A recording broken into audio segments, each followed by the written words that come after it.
I was thinking that you know, had things not gone the way they went, you would have already been on my podcast like 3 or 4 more times. I So know, right?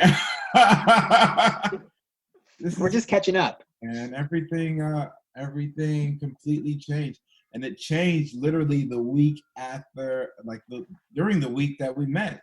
I know. I mean, so the episode, I haven't put out the episode where we went to the prison. Yeah. Just because it sort of felt a little beside the point right now. But, not long after that, they instituted like a big lockdown in that prison. And I don't know that it's been lifted yet. Of course not. Probably not. Yeah, I don't know.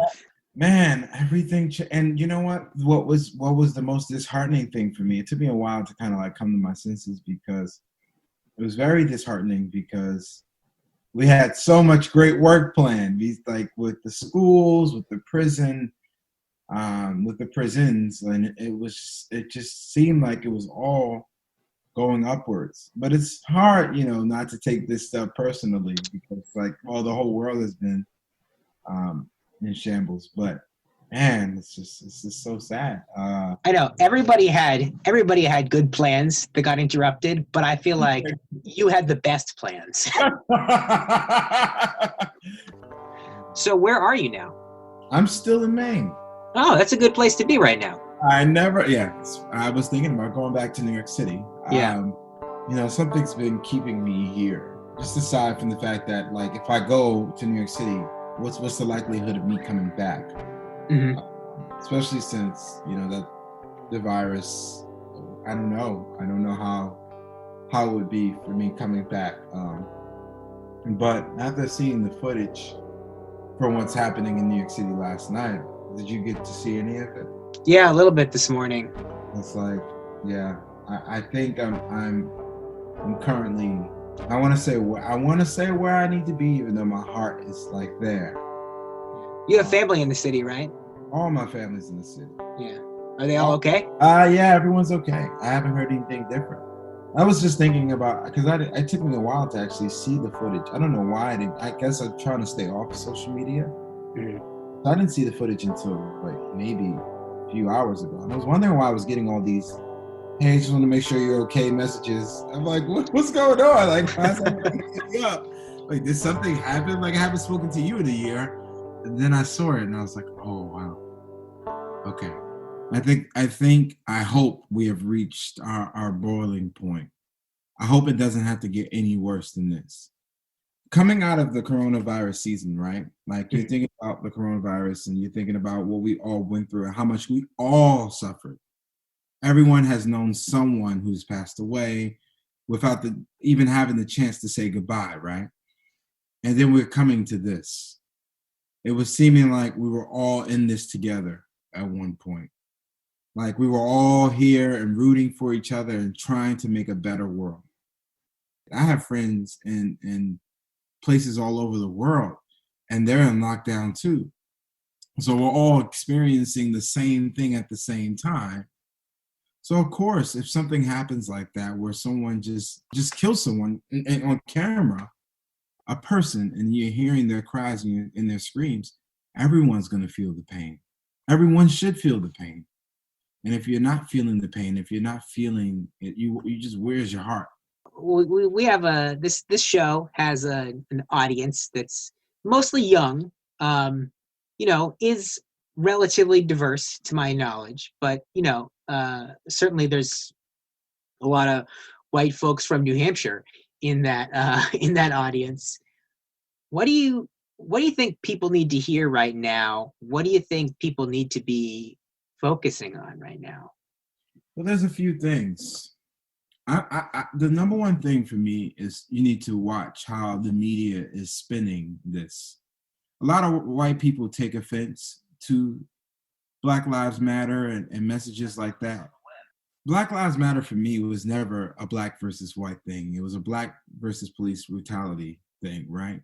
And the way that the media has been able to get away with not solving the issue, as they've been doing this by spinning it as a black versus white thing. And the truth about it is, the strongest moments in American history has been when Black people and white people have come together to make a radical change in this country. I still believe that. I still believe that, you know, we need to see each other's fights as you know, like as our fights. We need to come together and we need to have a strong message and need to be clear about what we want. A lot of white people who I'm talking to are just like, oh, I just don't feel like it's my place to speak on racial issues. You know what? You're American. You are an American. And if you feel that there's an injustice going on, please speak. Please speak out. Please talk. Police brutality happens to everyone. Yes, it happens to African Americans a lot more, but it happens to everyone. And we need to accept this as an American problem, and we need to fix it. So stop saying, I don't feel like it's my place. Feel like it's your place. Take ownership of your country. I told a group of people yesterday, until I have to not tell my 8-year-old brother, until I don't have to give him the conversation, I'm not going to feel okay. You know, I'm not going to feel okay. I have to walk outside in this neighborhood. It's predominantly white. I've never lived in a neighborhood like this before, but I have to aggressively say hi to everyone when I'm doing my 10-mile walk, because I don't want someone's fear be the reason to be the reason for my death. You know, I don't want someone's fear to be the reason for my death. So I have to overly seem polite.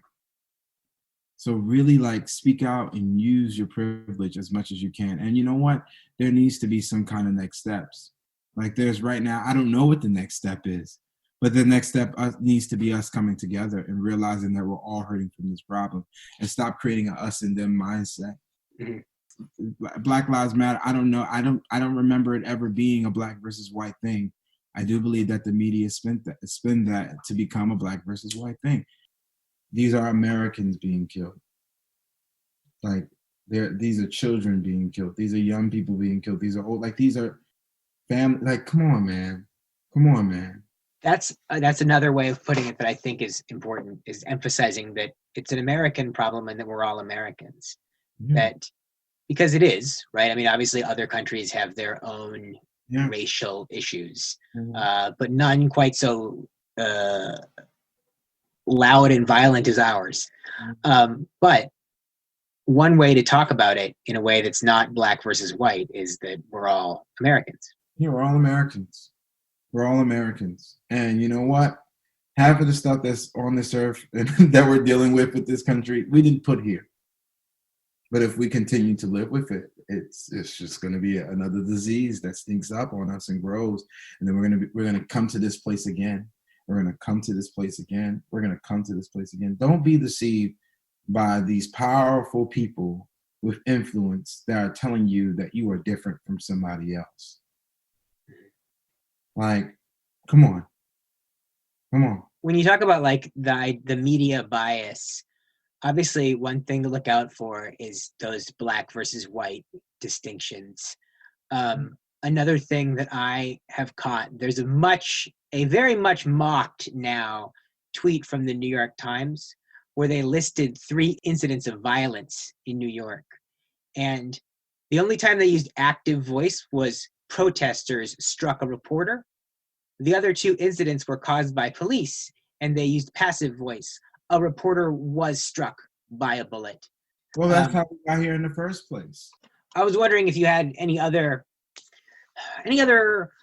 words to look out for, or ways of framing the issue that when you see it, you know someone's trying to deceive people. There's so many. You know, it's so funny. I was just having a conversation before this phone call with a gentleman, and he said ever since he was a kid, the word riot scared him. And he said he never witnessed a riot a day in his life, but the word riot scared him. These occurrences and what's happening sometimes happen after the wrong, you know, these sports teams would, or whatever the case may be. Mm-hmm. And now you're looking at it because of what, you know, it's like, oh my God, this is the worst thing in the world. Forgive me, I'm just trying to, my thoughts are jumbled. I hope that you could like edit this in a better way. Yeah, No problem. Take your time. It's Uh, totally fine.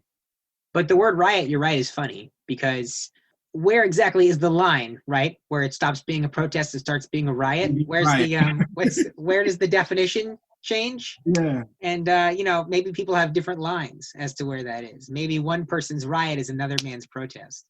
My thing about it is, I'll say this, and I say this for everyone. I really wish there was more leadership, because the question for me is, what happens next, right? Do we not want police anymore? What do we want? Black people, what do you want? White people, what do you want? Like, what do we want? What do we want? What do we hope? What are we hoping will rise? Will rise above these ashes? Like, what are we hoping for? You know what? Yes, we are reacting and we are challenging the system, but what do we want? Like, really, what do we want? What do we want? Now that we have the attention of the world, we have protests in the UK. Pretty sure there's protesters in Africa. What do we want? What do we want? And what other plans are being set in motion on the other side? Like, through government and through this. Who's meeting with who? Who's planning this? Who's setting up this organization? Who's giving these police officers counseling? Are we hoping that they, in order to get into the force, that they have some kind of mental check or whatever the case may be, so that this won't happen again? Are we hoping that, the next time someone is assigned to a certain neighborhood, that they are familiar with the neighborhood? Because I know in New York, you have police officers from Jersey and Long Island patrolling, New York City in the hood, and they're not from there. So of course they're scared of Black people. What are we hoping for? What do we want? Are we trying to create our own police force? What do we want? And that's the biggest question for me. What do we want? What do we want? And who's planning, like, what's next? Who's planning? I mean, it was easier when you have like a Dr. King or Malcolm X, because then you had like these, all right, we want this, and we're gonna get this through Dr. King. We want this, we're gonna get this through Malcolm X. And if you side with that side, you could go with that side. If you side with that side, you could go with the other side. You know what I'm saying? Like, what do we want? There is a real leadership vacuum right now, not just at the White House. Yeah, it's like everyone. It's everywhere. There's no clear leadership. There's no clear leadership. You know what's our leadership, Zach? You know what's our leadership? No, what? Facebook. Oh no. Instagram. And I think what we're lacking in this country, and what we've been lacking for a very long time, is clear leadership. Clear leadership. Who's in charge here? Who's in charge here? And who has the best interests for everyone? Not just these sides, this group of people, or this group of people. That's what we're missing. Yeah. And Zach, man, I don't know what's going to happen. I think we just somehow we need to follow through, right? Like you said, we need to know what the next step is. I think that a lot of this stuff that's happening right now is only coming about because there's such a leadership vacuum. I think that the virus has made people realize how important their local systems of control are. Sure. When's the last time you saw governors and mayors on TV as often as you have over the last couple of months? Suddenly we realize our governors are important. That's and true. And so I think people realized that they can control. I don't know. There's more hay to be made at the local level, and people are figuring that out. Which we actually talked about that last time we talked on the podcast about locals. We did talk about that. This is kind of a dark version of people figuring that out, but I think people wouldn't be. I don't think they would be as bold or as confident as they are right now out in the streets if they didn't believe that they could control their own communities. Yeah. And I think that's a powerful belief that I hope will stick around.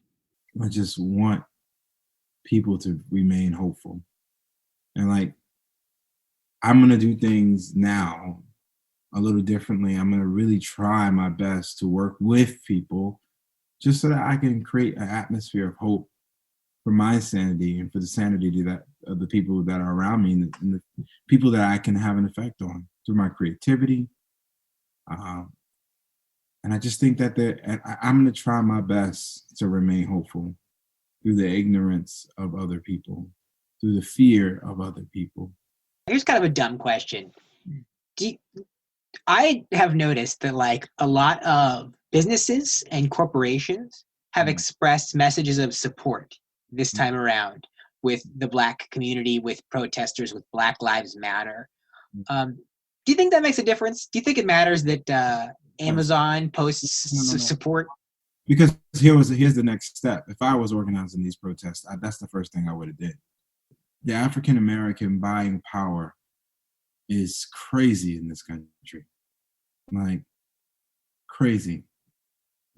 He mentioned Martin Luther King that like if we put African Americans in this country, put their money together, we would be richer.